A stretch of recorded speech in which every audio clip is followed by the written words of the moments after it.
大家好，今日係2024年嘅8月19日。今日講下英國經濟咯，咁啊好笑嘅。每一次呢，我講香港啊，講中國啊，實有好多人嚟留言，又唔見你講下英國。其實我每句又點都講3-4次，有時5次講英國喎。佢哋當然視而不見啦。佢又話你啊，身處喺英國啊，暴動現場啊，你唔關心啊英國，你真係關心2萬幾公里以外嘅中國或者香港。咁事實上我2份工作啦，第一份喺台灣嗰份工作啦，係一個兼任研究員啊嘛。咁咧我係研究呢個嘅香港、台灣政治經濟喎。嗰個係我嘅 part time 工作嚟嘅。咁所以我每一日咧就睇完嗰啲資料咧，咁我有時會寫論文啦，有時會寫啲讀書嘅筆記啦。咁我順便會同大家分析埋我嘅睇法噶嘛。咁第二咧，我就喺倫敦咧，我亦都係做呢個嘅中國政治經濟思想研究喎。咁所以我當然研究工作就係史記啊、管子啊、鹽鐵論、漢書啊呢啲嘅古典經濟思想。咁但係咧，我就會對比啦。譬如話最近我就講到習近平講呢個嘅補習教培行業嚴厲打擊，咁我就會對比翻中國古代嘅經濟思想鹽鐵論裏邊講嘅，即係政府唔應該與民爭利喎。呢個司馬遷咧就講話咩最下與之爭，善者因之，我就將呢啲思想融入去即係解釋咧習近平呢一套咧其實係嚟自商鞅嘅即係以利為師喎，樣樣嘢都要指導嘅商鞅政策嚟嘅，其實係法家思想。咁所以咧，我每日嘅工作就係將我做嘅研究咧，我就想辦法融入去啲社會時事題目喺 Patreon 喺 YouTube 度同大家解釋。即係做下一個通識課啦，anyway 解釋都冇用嘅，佢哋永遠都係視而不見噶嘛。咁今日講下英國嘅經濟啦。呢幾日咧我就好多應酬，因為我上個星期日咧喺呢個嘅日本翻嚟之後咧，我就基本上鋪密密麻麻啦。香港我啲朋友、大陸有朋友、美國有朋友，趁住暑假咧就飛嚟。結果我就喺倫敦咧就要請客食飯同佢哋去食飯。所以呢個星期咧，基本上每日都會出市中心就算唔出倫敦市中心啦，出我哋附近嘅攤嘅市中心都去買嘢啊，招呼啲朋友嚟啊，咁各方面。琴日咧我就去咗呢個嘅 Tower Bridge， 即係 Tower Bridge 我就揾咗一間咧望住個橋嘅意大利菜，結果就要早3日 book 台，即係如果遲1日 book 台咧都 book 唔到6點幾嘅時間啦。咁我因為咧去到之後我想轉台即係最初我 book 個室內啦，後來想 book 室外。咁我試下揾佢嚟 book 轉啦，佢話轉唔到喎，咁你要上網轉喎，咁我上網撳即係我6點零、6點半、6點9咁樣啦，一撳到去8-9點先有位，即係咧起碼6點幾至到9點呢個時間咧，基本上係喺附近咧係揾唔到位嘅，因為最初未 book 嘅時候驚天氣唔好啊嘛，後來發覺天氣好好喎，你知啦，倫敦而家夏天咧，即係8-9點咧都仲有啲陽光噶嘛咁所以梗係坐室外啦，亦都望一條橋 book 唔到。今日咧我就喺 Tottenham Court Road 食鼎泰豐，12點至1點咧係完全咧全場滿座嘅。咁去到2點鐘啦，見到咁仲2/3係滿座嘅即係最後咧我就係離開咗 Tottenham Court Road，沿路行啦，一直去到Piccadilly 度搭車今日就冇揸車啦，今日就 Piccadilly 度搭車。因為泊車係一個問題嚟㗎，倫敦而且咧平日咧揸20 miles 咧去市中心咧好痛苦，亦都難揾車位泊。咁你泊咗架車咧，最多咪入標2個鐘頭。咁有時食餐飯即係都唔止2個鐘噶嘛。食完飯可能行下，咁你又唔知點算好啊。咁所以咧，我就由呢個嘅 Tottenham Court Road 咧一直行到去 Piccadilly， 中間咧途經咗 Leicester Square。同個女咧就去咗買一份 Lego。Leicester Square 咧就係上個星期咧發生一個11歲女童咧就被攻襲擊嘅地方嚟嘅。前幾日仲係好多警察佈駐總兵喺度，就俾個羅馬尼亞裔嘅一個無業男子就無故攻擊。但係今日已經冇啦。但係咧，我就見到啦，當時咧由 Tottenham Court Road 行到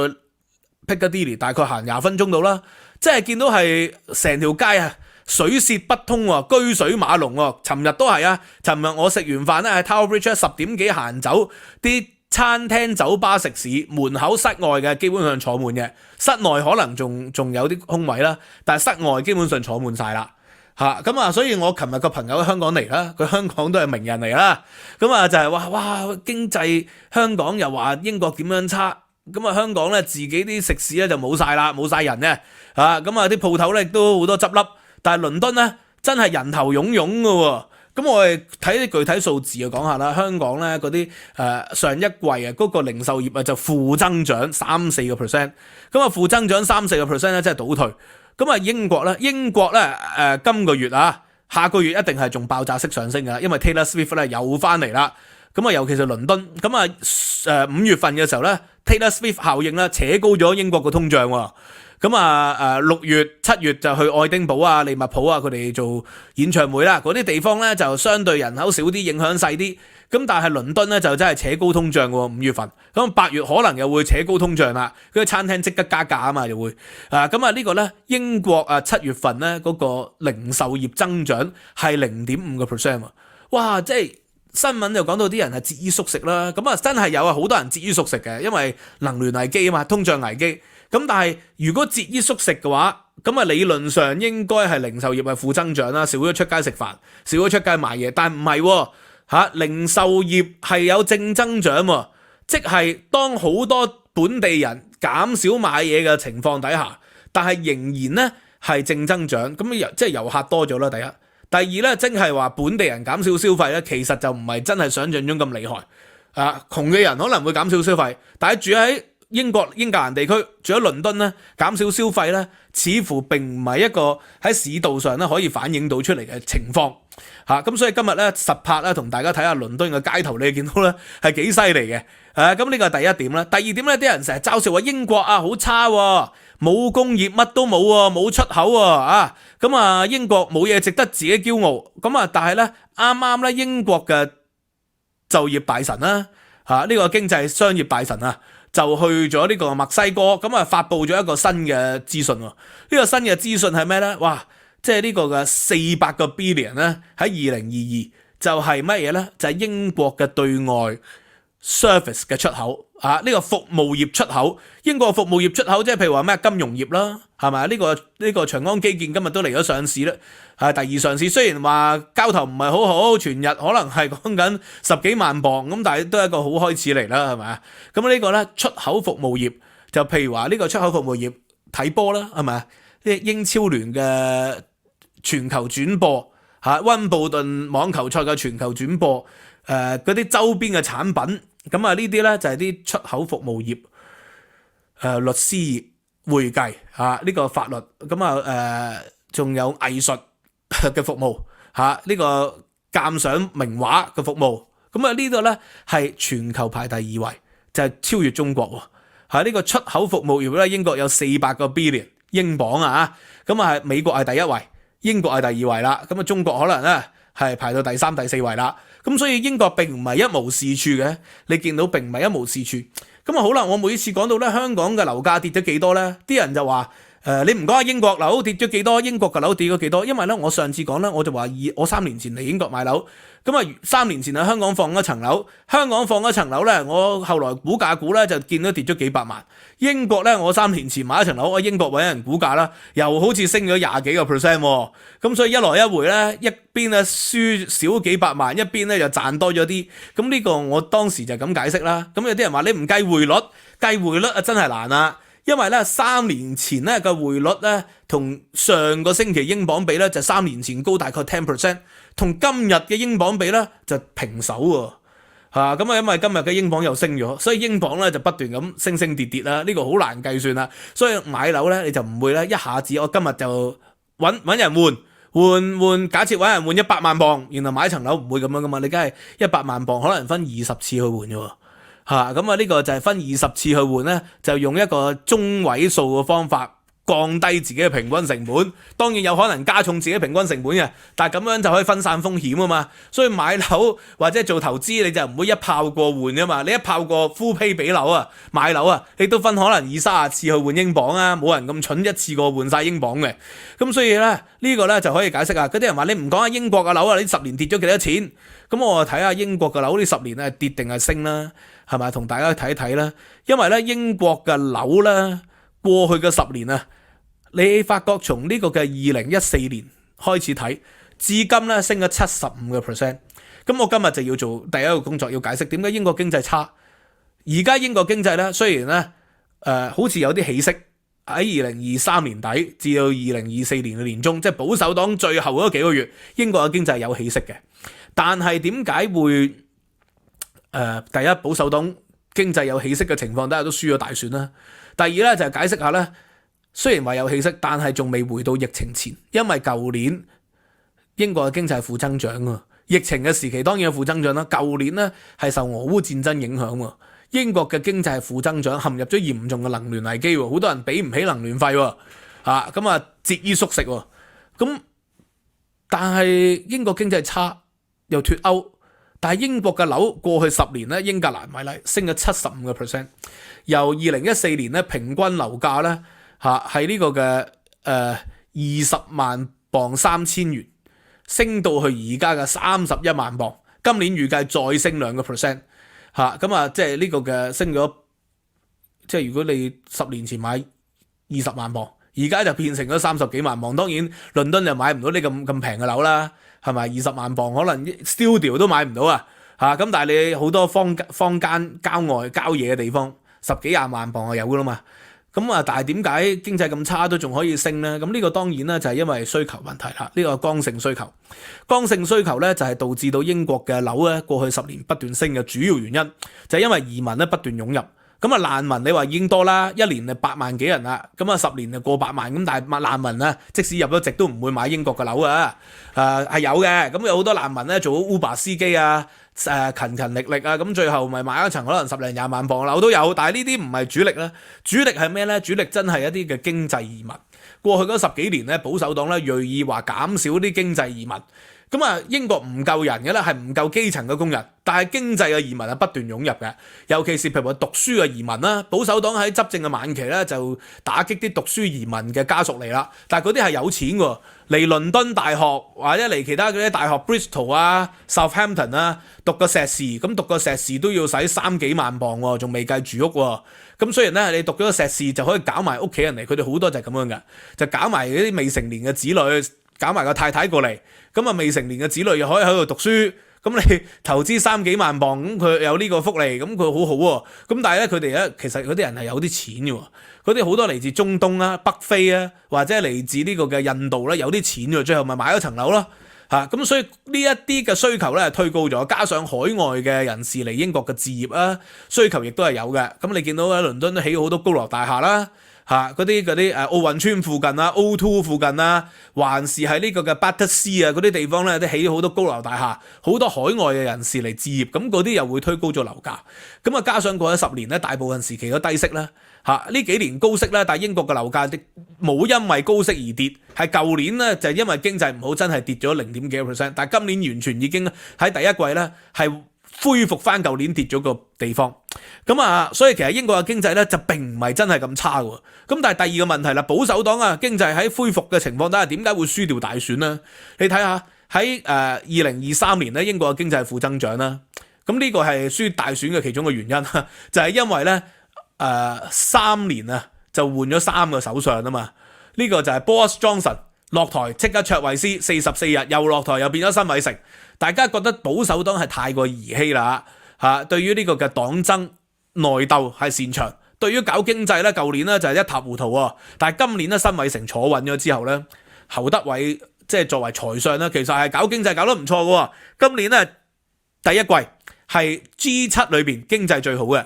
就係英國0.7% 嘅增長，歐洲平均係0.3嘅啫，美國係0.4啊，日本係負0.9。日本你見到人頭湧湧啊，但係經濟都負增長啦，同日元咧跌係有關係啦。佢人頭湧湧係因為啲中國人香港人湧晒去買嘢，咁但係買極都彌補唔到跌幅噶嘛。呢個嘅德國咧0.2，法國係0.3啊。G7 咧平均係0.3，英國係一枝獨秀喎，喺嗰個 G7 嘅經濟增長第一季，第二季0.6係僅次於美國啫。咁都係同美國咧叮當碼頭，都係比 G7 大部分國家都係好嘅。咁你話比起亞洲比起新加坡講緊2點幾。台灣3點幾%，香港都3點幾經濟增長啦。但係問題香港3點幾經濟增長咧係建基於咩？係出口、出入口嘅，借香港作為一個轉口港咧，出入口嗰啲經濟係入唔到嚟香港嘅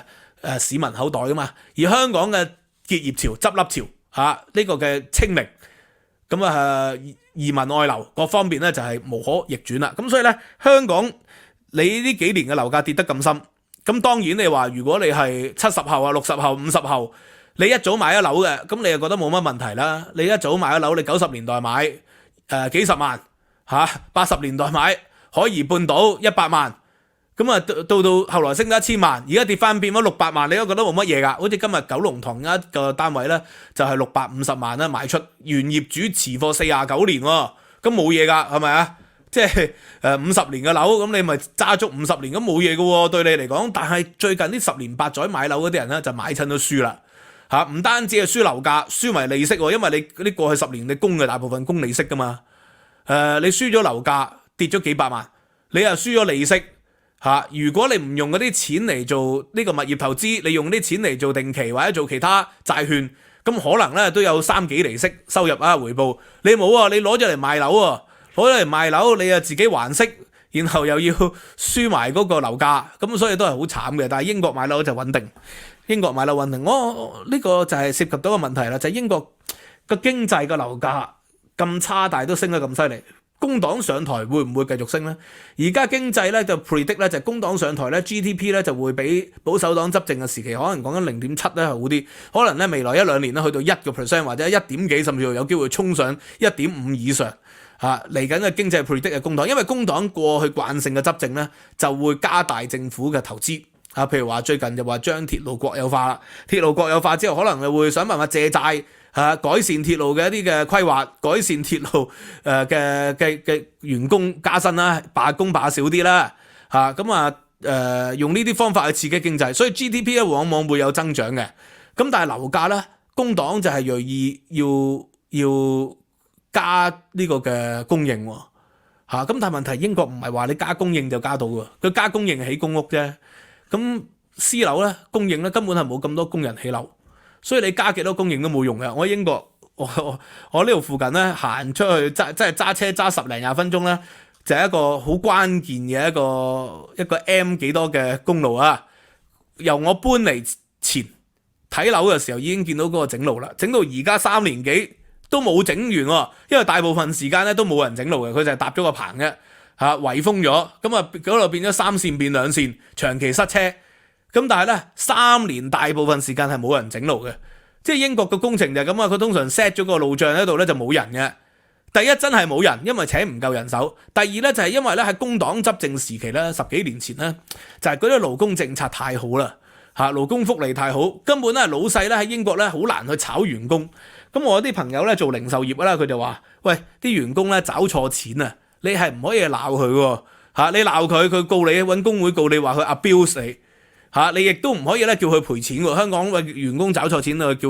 員工自己冚條數，呢英國唔得㗎喎。你明知有員工穿你櫃桶底，如果佢唔係穿個數好大咧，你報警咧，警察唔會理你㗎喎。咁啊，員工嘅權力喺工會，尤其是一啲大啲嘅企業有工會啊，佢就係好有壓倒性嘅力量，佢就可以保護到佢自己工人權益。喺工人權益高漲嘅情況底下咧，咁英國咁啊工人啊，咁個效率梗係會降低啦。而且咧就唔強調服務啦，亦都冇辦法強調服務，因為你係員工，你覺得佢服務唔好，你投訴佢係唔會因為你有投訴而對佢有影響喎。如果係中型機構、大型機構細機構就會 flexible 啲，中型機構、大型機構根本都唔會睬你嘅個 National Railway 或者 British Airway 嗰啲都唔需要理你嘅你炒上級炒佢唔到嘅。上級話佢兩句，佢就可以喊啦，然後話上級 abuse 佢。所以喺咁嘅情況底下，英國咧佢經濟梗係難搞好啦。咁啊，所以如此咧，工黨話要增加呢個嘅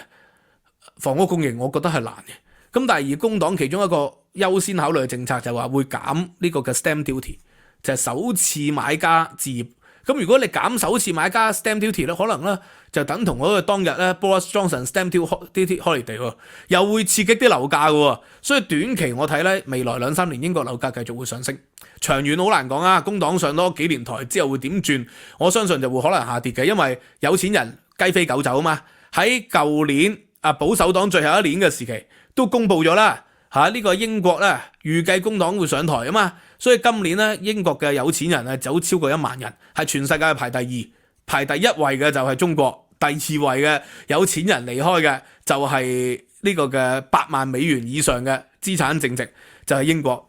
咁啊呢個有錢人走咗咧，就會導致到樓價可能都會有壓力嘅。咁但係嗰啲就可能要等2-3年後先會浮現。咁啊最近1-2年，我相信工黨嘅政策下咧就會刺激嘅。咁所以我呢個點解會拍呢條影片咧？因為有感而發喎。我啱啱聽完一個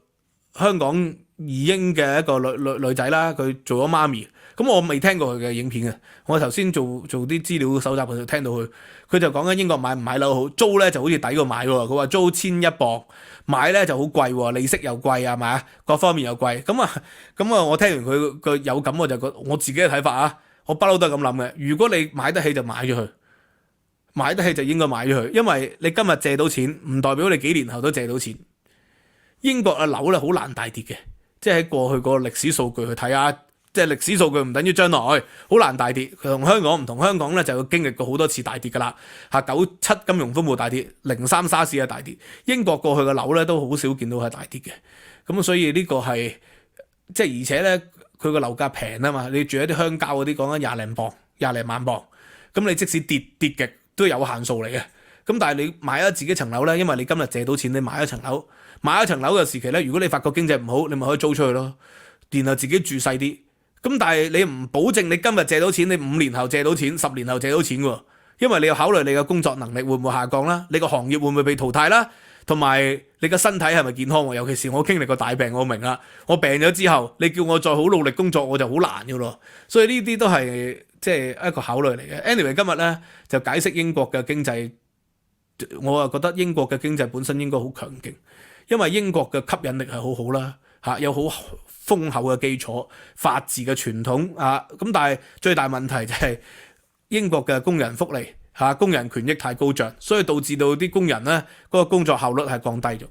加上嗰個教育文化咧，英國自細到大都係讚美文化，咁你讚得太多咧，啲工人咧唔係好接受到壓力工作嘅咁你同埋讚得太多咧，佢哋就係比較隨意啦，因為做錯咗都冇人鬧啊嘛，由細到大做錯咗亦都覺得冇乜所謂啊嘛。咁所以就比較隨意啦。即使呢度律師啊、會計師啊，10之8九都會遇到錯誤嘅，你揾佢做服務更加唔好講啲寬頻啊，或者係收銀員啊咁等等呢個情況啦。Anyway，我覺得國家就係可以好好，因為有傳統文化，有好多歷史嘅建築有好吸引力嘅文化軟實力。咁但係工作效率呢個都係一個問題啦，呢個我諗係歐美社會普遍嘅問題，就唔係民主制度嘅問題，係因為佢哋發達咗幾百年、200年，啲人躺平得太耐，